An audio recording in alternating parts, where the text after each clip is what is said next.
Inilabas na po ng Metropolitan Manila Development Authority MMDA ang Implementing Rules and Regulations o IRR na magbabawal ng pagpapasada po sa mga tricycle, kariton, pedicab, kuliglig, e-bike, e-trike at iba pang light electric vehicles doon po sa mga pangunahing kalsada.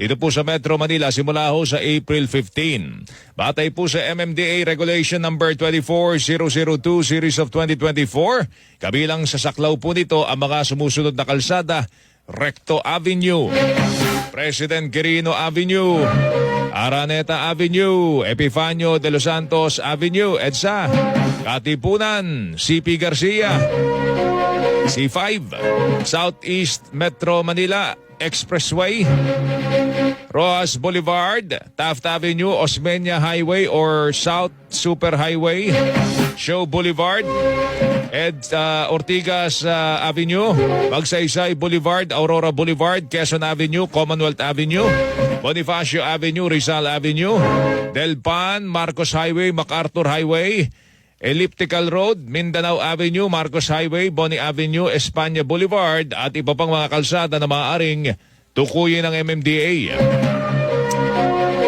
Ito ang parusa. Kayo po'y pagmumultahin ng 2,500 piso yung sino mang mahuhuling lalabag.